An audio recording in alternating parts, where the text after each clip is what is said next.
Good evening, everybody. My name is Ali Noorani. I'm an orthopedic surgeon. I work at the Royal London Hospital, but I also work at the Regenerative Clinic, and my orthopedic practice is based at Orthopedic Specialist. Today, we're going to talk about tennis elbows and concentrate on whether we should be injecting tennis elbows or not.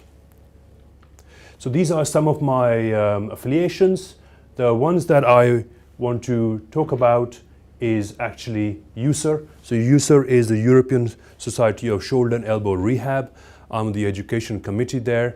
It's a group run by physios, for physios with surgeons involved, offering what's the best kind of rehab as well as what kind of best management we can do for our patients. Now, for my talk, I like to acknowledge two people that work very closely with USER. One is my colleague Andrew Cuff, who has some of the information that has been provided in the slides today, as well as Leanne Bessett, who is a physio based in Griffin University in Australia. And some of the work that I'll be mentioning today regarding evidence is very much her work, so I need to acknowledge that. So let's talk about tennis elbow. We know that it is very common, right? It's present in about 3 to 5% prevalence rates, right? We know most of the patients that get it are between 30 and 50 years old, and it can last for a very long time. It can last for, sometimes as less as a few weeks, but most patients that present to us have had tennis elbow for at least 6 months. And there are some patients who've had it for many, many years. And even if it goes away, yes, of course, it can come back. So it is a very common problem for patients presenting in an orthopedic clinic, as well as in general practice, as well as to you guys in physiotherapy. So we see it, we all see it. And I know that when I asked the question earlier on, how many people in the audience have had tennis elbow, at least 20% of you put your hand up. So we know that it is very common in every population. Now, it's got lots of different names. We used to call it lateral epicondylitis. Maybe that is a bit inaccurate because condylitis suggests that there is inflammation there. But now we know that a better name for it is probably lateral epicondylar tendinopathy, because tennis elbow can't be seen as an inflammation, right? You have to see it almost like an injury. And once you start seeing it as an injury, you start treating it differently, right? Because you're not there to just take the inflammation away. You're here to actually treat the injury. Now, what is the etiology? So, at microscopic level, we see that the collagen fibers are disrupted, okay? And when that is done, when on the MRIs and other scans, you will see the tendon is looking thickened, angry, almost inflamed, but not inflamed. So, what we call tendinopathic. But these small changes can propagate. They can become bigger. So the collagen fibers, the small tears can become bigger tears and can eventually lead to a partial thickness or even a full thickness tear of the common extensor origin. So we see a whole spectrum of patients. Some that have just thickening of the tendon where they have micro tears, all the way down to patients that have full thickness tears. So we do need to differentiate from other pathology affecting the lateral side of the elbow, okay? Yes, tennis elbow is probably the commonest thing that happens here, but there is radial tunnel syndrome where the radial nerve gets trapped in the muscles around the elbow. Usually that presents as pain slightly distal to the epicondyle, and usually there isn't that tenderness over the epicondyle. But just remember, there is a joint very close by, so the radiocapitular joint is right there. So if patients have trauma, or you have to look to see if there is any bony problems. So therefore, apart from the assessment, imaging can be very, very helpful to tell us exactly what's going on. Now, there are other problems as well, like cervical pain being referred down to the elbow, and of course, in rare cases, inflammation of other muscles as well as infection. Now, how do you diagnose it? Well, this is all very easy for you, but to touch on the basics here. the main thing is that people have pain on the outside of the elbow. It's a very, very specific sign, so diagnosis is relatively easy. And there are some tests that I will demonstrate in a second, which I use, that can be elicit how to diagnose tennis elbow clinically. Okay? And these tests are the following. First of all, you go and palpate the outside of the elbow, right over the epicondyle. That's a fairly sensitive test. People have pain over the epicondyle. But there are some other tests as well. You've got to remember these tendons of the common extensor origin attach over the epicondyle, cross the elbow joint, then cross the wrist and all the joints here and attach to the hand. So it's quite unusual for tendons to cross two joints, all right? And these tendons are more predisposed to injuries. Hence, a lot of people get tennis elbow. Now, the tests have to reflect that as well. So quite often gripping is quite painful because when you grip, you are actually provoking all the muscles around your common extensor origin. So that is quite painful. There's a Cosen's test where you extend your wrist and again you resist, okay, where you get pain over the epicondyle. And similarly, extension of the middle finger can provoke pain over the epicondyle. And there's one final test where there's a stretch test, can cause pain as well. So a combination of these tests can give you symptoms over the lateral epicondyle. Not all of them need to be positive. And the take-home message is that most people will have some tenderness, but at least will have one or two of these tests positive. Now, there are several risk factors that we know of people getting tennis elbow. Of course, smoking, elevated BMI, in my opinion, diabetes is one as well, and there's a big genetic predisposition as well. But we know that environment has a lot to do with it as well. So we see it in manual workers, okay? We see it in people that use overuse. So a lot of people doing keyboards and sitting on a desk and typing all the time. They do tend to get excessive tennis elbow. And to be honest, there are more people sitting on a desk, typing away for hours in the end. So as a population, we probably tend to see in a clinic presentations from office workers more often than manual workers. Now, it's called tennis elbow, all right? But because we saw it in racket sports, right? And of course, racket sports with the gripping and so on and doing the movements does predispose to tennis elbow. As a population, a lot of racket sports people get them. However, if you compare the number of people playing tennis regularly compared to manual workers as well as office workers, the numbers of office workers and manual workers are actually massive, right? So as a proportion of patients coming to a clinic, we are more likely to see patients that have everyday jobs rather than getting tennis elbow from playing tennis. Although in my practice, where I look after a lot of sports people, I do tend to see patients with tennis elbow from playing actually tennis. So, moving on, how do we actually diagnose tennis elbows? Or in fact, if you were thinking about the other side, i.e. the medial side where the common flexor origin is, golfer's elbow, how do we diagnose that? Well, it's very simple. In addition to a clinical diagnosis, listening to the patient, examining them, which in my opinion gives a 90% accuracy of the diagnosis, you have the following modalities to use, right? X-ray, I X-ray everybody because it is very sensitive at picking up bony pathology, and more importantly, rule out some of the bad stuff, right? Occasionally people who have pain in bones and joints can present with very rare metastatic disease and so on. Now, this is probably not common in a general practice, but when patients come to see me with pain that has lasted for 6 months or a year, I see the tip of the iceberg, right? And the buck stops at me. So I tend to get these x-rays, and I'll be saying that at least 1% of the patients that I do x-rays on have an unusual pathology that would have been missed. Now, in addition, you can do an ultrasound and an MRI scan, and I'll go through some of my thoughts on that. And we reserve EMGs and so on for patients that we're considering a neurological cause or neuropathy, or some nerve being trapped. So again, I have that, but I don't use this to diagnose tennis elbow. I use this to diagnose other conditions that may be mimicking as tennis elbow. Fantastic. Any questions so far, guys? Good. Yes.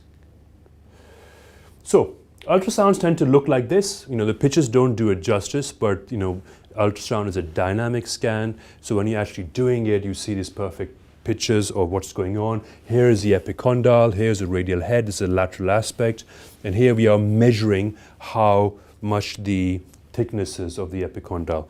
But with the ultrasound scan, you can also use Doppler, which shows the flow of blood in and out, and that is a good way of telling us if there is tendinosis in the tendon, in the tennis elbow, or tendinosis in the lateral aspect of the epicondyle. Now, my modality of choice after the X-ray is actually an MRI scan, okay? Because unlike an ultrasound scan, it is not user dependent. So if you have somebody that you trust, please use an ultrasound scan because it is usually cheaper, especially in the NHS. But that person needs to be able to give you the right answer because you won't be able to see the pictures yourself and appreciate it. But with the MRI scans, you can, because MRI scans, you can actually see very deep inside the joint, so you can rule out any kind of osteochondral defects, any bony problems as well, and you can see the effects of the tennis elbow as well, i.e. what is happening to the lateral epicondyle. So here, for example, it is a MRI looking from the front, okay? And what you have is the humerus, you have the radial head, you have the ulna, and that's the medial side and that's the lateral side. And that is essentially a relatively normal looking MRI scan. This is the common extensor region. The ulnar collateral ligament will be on the deeper surface, and these arrows are pointing. The outside arrow is basically the common extensor region, and this is pointing to the lateral collateral ligament. So that's what it looks like. It is a group of muscles that attaches on the outside of the elbow. Now, this is an injury. Now, there are two different things here I'd like to point out. On this view, what you see is that the inner layer, the lateral collateral ligament, is actually intact. But the common extensor region has a high-grade bursal surface and intrasubstance tear. So it's not a full thickness tear, but a fairly high-grade tear. On here is slightly different picture. So what you see on the one on the outside here is where the big arrow is pointing, is that the lateral collateral ligament, in fact, is torn, and the common extensor region has a partial articular surface tear. Now, this is where I come in, right? Because there are patients out there that have common extensor origin tendinopathy, i.e. tennis elbow, lateral epicondylar tendinosis, but they have not responded to any treatment. Okay. So you've got to figure out why are patients not responding to the normal treatment. Some of them have had really good physio as well. Clearly there are some attend here that have had nothing done apart from a steroid injection. But of course there are patients that have had rest, time, and is still not settling down, right? So this is where I come in and I do scans on them. Because once in a while, if you pick up somebody who has a ligament injury, it completely changes my management. Suddenly I'm thinking that the tennis elbow is likely to be secondary to instability or micro instability of the elbow due to tear of the collateral ligament. Now you know that every joint is stabilized by three main factors. There's a bony congruency of the joint, there is the ligaments, and there is dynamic stability provided by the muscles as well. Just like any other joint, the elbow is exactly the same. So if the ligaments are torn and you have the lack or decrease in the stability of the elbow provided by the ligaments because they're torn, then quite naturally it is easy to expect that the muscles will be overusing to help dynamically stabilize the elbow. And when that happens, what happens is that you overuse it and you're more prone to tennis elbow. So as you'll see later on, in most cases, I don't tend to operate on tennis elbow because there is no need to. But I have a lower threshold to operate on patients for tennis elbow, mainly to repair the ligament if the ligament is torn. So here is a picture of somebody that you rarely see. Right? Everything is completely torn off, right? So the big hole there, and there's these common extensor origins lying here, along with the tear of the lateral collateral ligament. But that's quite rare. And I'm showing you some more pictures, but this is an interesting picture on the left. This is commonly what you will see when somebody's post-surgical, right? So something neat and clean like that is usually a post-surgical release. Again, I rarely do a post-release of the tennis elbow, and I'll allude to that later on my thoughts. And the last MRI that I want to show you here is a MRI from the front as well as a cross-section just to show you that when you have a tear of the star, where the lateral collateral ligament is, and a partial thickness tear of the common extensor origin, if you look at it from a different view, you'll see that the bone is completely bare as well. So an MRI, in addition to an X-ray, in my view, in my practice, is a good way of not only confirming the diagnosis of tennis elbow, but more importantly, and this is the key message here, MRI helps me to actually manage the patient further. Because, like I said, diagnosis is relatively easy, right? This MRI is telling me how I'm going to potentially manage this patient. So now we're going to talk about why we need to treat tennis elbow. And the answer is pretty obvious, but of course, the main problem the patients complain of is actually pain, right? So we want to control the pain, and the pain can be quite disabling, right? So at the same time, we want to make sure that elbows don't get stiff, so we preserve the movement. We want to improve their grip strength and endurance, return to normal function. Yes, there are people that really want to go back to tennis, and we want to take them back to tennis, and we often achieve it. But really, I mean, when we talk about the normal person who actually wants to work, needs to earn a living, and can't do manual work or can't work in an office and type because they have tennis elbow, it can be quite disabling and quite financially disabling as well. Now, of course, there are lots of different ways of doing it, and I have just listed some of the things there, and I'm going to briefly touch upon them, right? First of all, the most important thing is that you need to try and modify the activity, right? So there are some people who are just doing things the wrong way, or people that can do things in a better way to allow the symptoms to settle down, right? Just remember, right? We're already thinking that tennis elbow is an injury, okay? And everything that we're trying to treat is trying to promote injury faster than overuse and other things trying to make the injury happen, right? So there's a fight between degeneration that happens on ongoing insults and ongoing manual work, etc., as well as regeneration, which is a natural process which we're trying to help with other modalities. So what we do as clinicians, and this is not surgeons only because physiotherapy is the key here, but what we do as a group of clinicians is to actually promote regeneration of the tendon. So yes, of course, in the short term, non-steroidals, analgesia, local anesthetic patches are good, but injections have been the main way of treating, and some of the injections that are mentioned are local anesthetic injections, steroid injections, PRP injections. There's blood by itself as well, there's botulinum toxins, and I'm sure there are lots more injections out there. Any place where there are lots of different things to try and manage the same problem usually suggests that we don't have a really good solution yet. Now, there is evidence-based therapy as well, and to a group of physiotherapists, I don't need to talk about how to rehab tennis elbow, but all I can say is that I appreciate you guys, right? Because end of the day, tennis elbow needs rehab, right? And my analogy that I give to my patients is that when they come and see me, from a clinical point of view, to confirm the diagnosis and to start any treatment. I rarely do surgery, but even if it was surgery or even if it was PRP, any treatment really gets you, in an analogy of a 100-meter race, it gets you off the blocks for the first 10 yards, and it's time as well as rehab that gets you to the end of the race. So, physiotherapy and rehab for tennis elbow is important no matter what you do, okay? And my personal view on surgery, again, we used to do so much tennis elbow surgery, we don't do it as much because we know that the evidence is not there for it.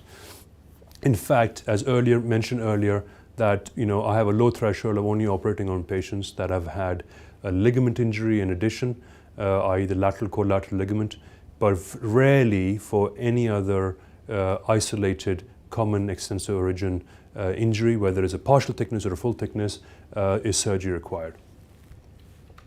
So, do we inject? If yes, then what do we inject? Now, injections are generally safe, but remember, injections can cause pain, and there are lots of different things can go wrong with injections.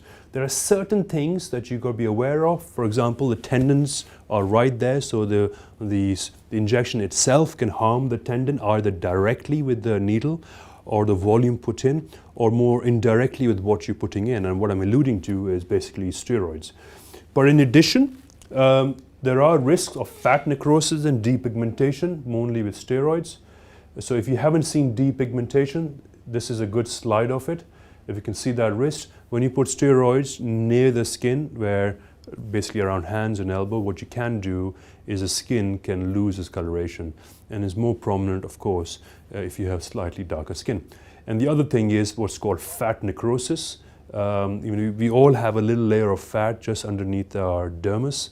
And if you lose that, you actually, the bones underneath can become really prominent. So around the elbow, you have a little dimpling, scalloping of the skin, and some people don't like that either. And that's a role of steroids. And in most cases, not reversible.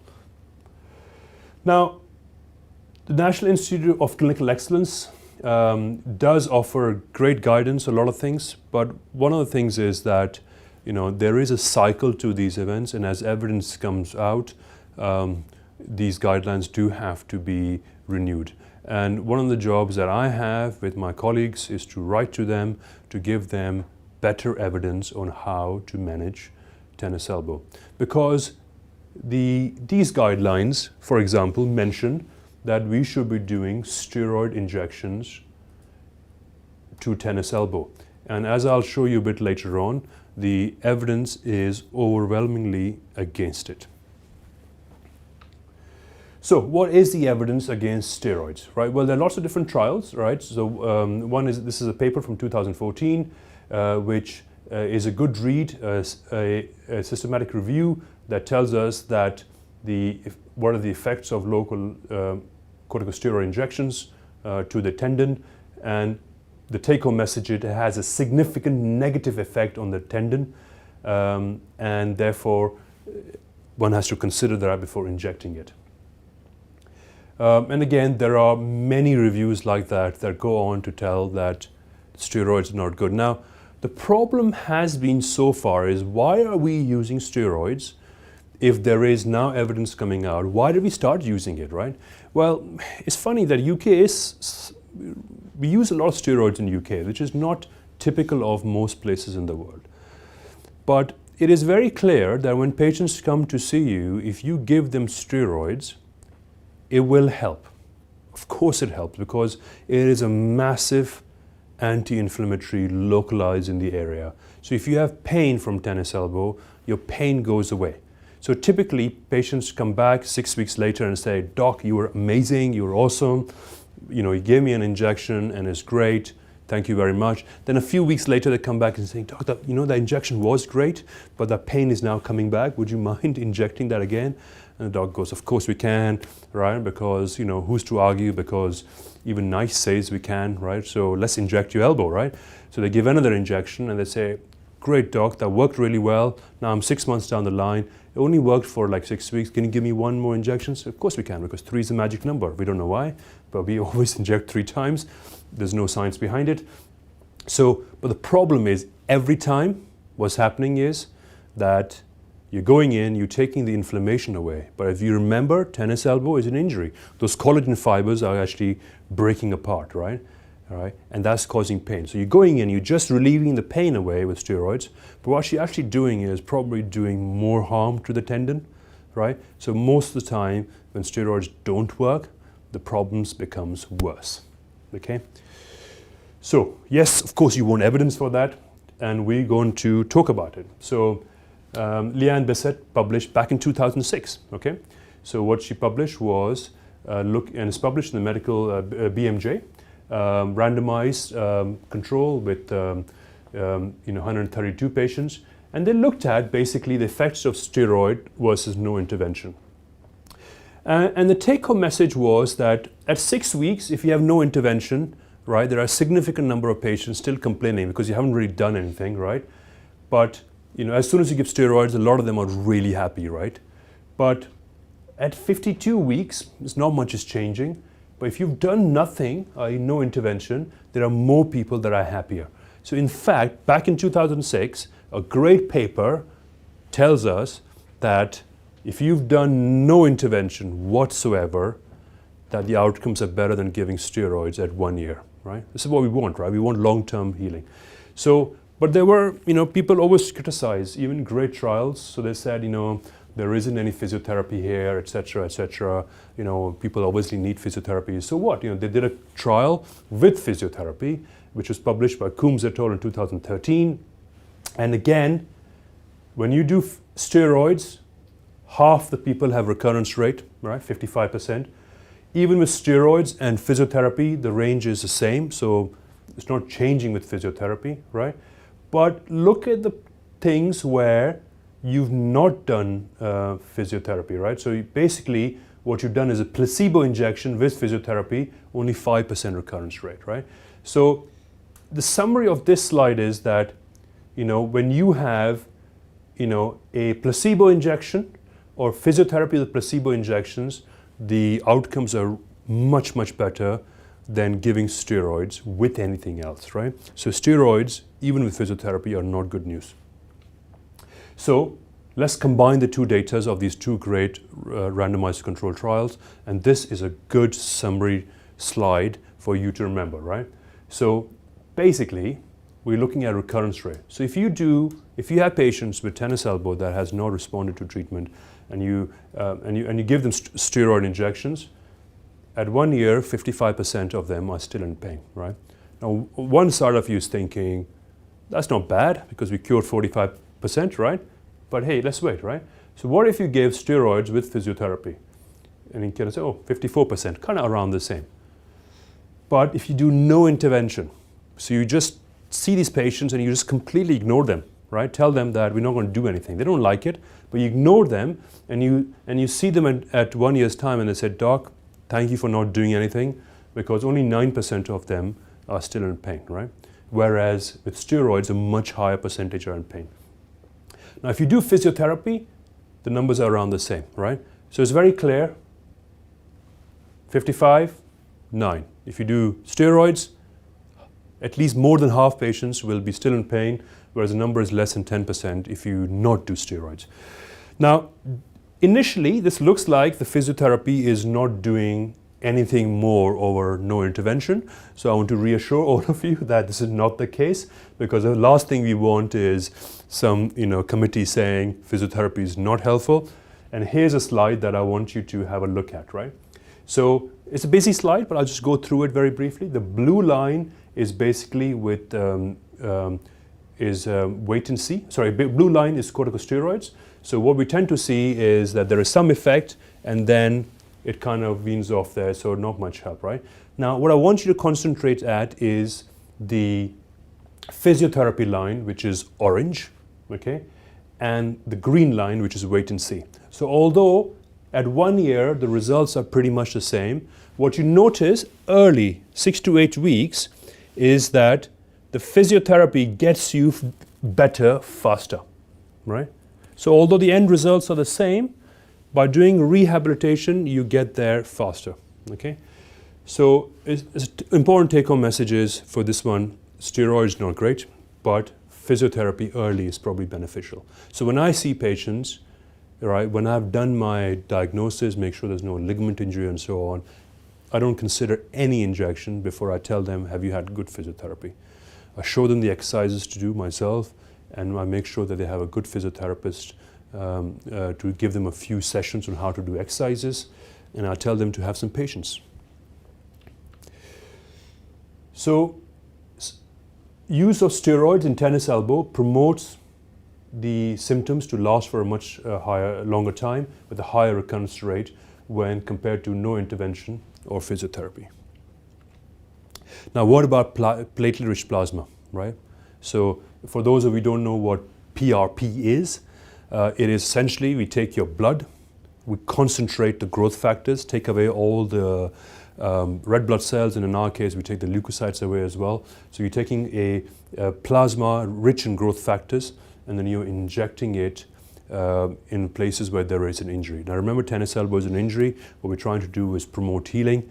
Is there a role for PRP? And with us there is, because there are patients who don't have a ligament injury, who have tennis elbow, who have had good physiotherapy, who have modified the activities, and they're still not getting better. Is there something that we can do to promote further healing? And in this cohort, PRP is something that we recommend, right? So we are taking the really difficult patients and we're offering them PRP. What's the evidence for it? Well, interestingly speaking, all the evidence initially for PRP is comparing PRP to steroid injections, right? Now we know steroids are bad, so that's not a fair comparison, right? It's like, asking a heavyweight champion to fight against a lightweight, right? So here we are.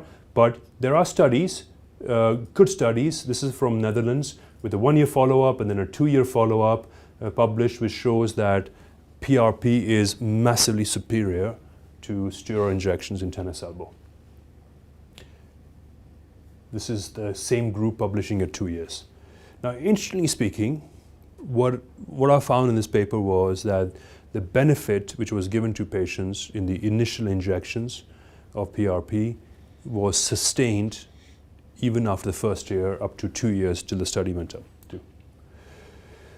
Now, this study is slightly different, right? So this study didn't look at comparing PRP to steroids. In fact, what it did was, this is a study from Rothman, I believe, and in America, and what they did was they compared PRP against dry needling by itself. So patients are having needling with and then without PRP, right? So both are having needling, some are having PRP.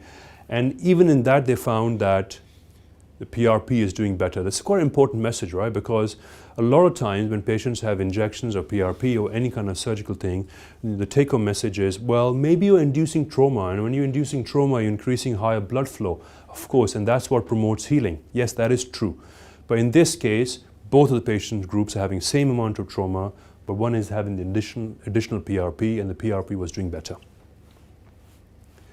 And there are many other studies which go and talk about the benefits of PRP against steroids, right? So, and I'll just leave them there and flip through them, but the message is exactly the same. There is no lack of evidence there, okay? Now, this is, again, a study which compares PRP against local anesthetic injections. And again, the study shows that PRP is superior. There is, PRP against looking at steroids, but in this case, in addition, what they did was ultrasound evaluation to actually look at the tendon, which is quite a nice way of doing it. And they found was that with PRP, as opposed to the steroids, the tendon showed ultrasound evidence as well as clinical evidence of healing, which is what we want to see. And steroids obviously did not heal. There are other ways, as you know, of treating tennis elbow. So this is one looking at shockwave therapy compared to PRP. Both results were good, but PRP, according to the results, got the patient there faster. And what about surgery, right? So, this is a good paper, but there are other papers around it as well. Interestingly speaking, comparing surgery and PRP, the results were the same, right? Which is fine, but why would you do then surgery? Because why would you put the patient through surgical intervention with significantly higher cost unless it's necessary? And in my views, I reserve surgery for patients that have failed rehab if they have a ligament injury. And there's a good reviews on the use of PRP, and this is by Adam Watts in Wrightington. So if one of you wants to read it. So we're coming close to the end. Thank you for your patience. And this is one of the last slides, a very busy slides, but it's an important slide. Again, I'd like to thank my colleagues at USER especially Leanne Bessett for actually providing this slide to me. What this slide does, it has 3 columns. One is the short term, the middle one is the intermediate, and the last one is a long-term column, right? And what it's doing is basically lots of different trials on this axis comparing the effects of steroids against everything else. So this is steroid against no intervention, steroid plus physiotherapy versus just physiotherapy alone, steroids with physiotherapy, with other placebo injections, with platelet-rich plasma. So these are all different good trials, and this is a very interesting result, and this is what I use to actually tell my patients about, when they come back and say the steroids worked for a few months. It's not working because what's happening is, with these trials, as you can see, that if you give steroids, this line is basically the line which compares steroids against the modality of treatment. So if you're on this side of the line, that means the steroid is winning. On the other side of the line, the other treatment is winning. So initially, in short term, what happens is, when you do steroids, steroids does better at relieving pain than any other treatment, right? But if you follow the same patient's intermediate time frame, only one of all these trials show that steroid is winning, because steroid is actually losing against every single intervention, even doing no intervention. And then of course in long term, those trials that do go up to long term, steroid is a clear loser compared to any modality of treatment as well as no treatment. So, my summary of how I manage tennis elbow: please confirm the clinical diagnosis. There is imaging that can help you do that, but mainly is a clinical diagnosis. Everybody gets physiotherapy, rehabilitation, okay? This is the key, and that is with or without any further intervention. Those patients that have not responded to just physiotherapy by itself, I do inject PRP, whether this is in my NHS practice or my private practice, it's all the same, and I don't inject steroids. And now the surgery, of course, there are lots of different surgeries, but usually I reserve in my practice surgery for those patients that have a ligament injury to repair the collateral ligament. If I am doing something to the common extensor origin, I am now not only doing a release, which is a traditional surgery, but since it's a tendon injury that is torn, I am repairing it as well using a suture anchor, and we're finding that the patients that have had surgery to repair the common extensor origin are doing better and healing faster. But overall, as I said, I see the tip of the iceberg. I see patients that have not done with tennis elbow well somewhere else, so they're a difficult group of tennis elbows. And even in that group of tennis elbow, I probably operate on less than 8% of my patients. So anyway, thank you so much for your time. If anybody wants to get in touch with me, then those are the numbers for the clinic. I'm on Twitter as well. Those of you that use Twitter, please feel free to get in touch. Thank you so much.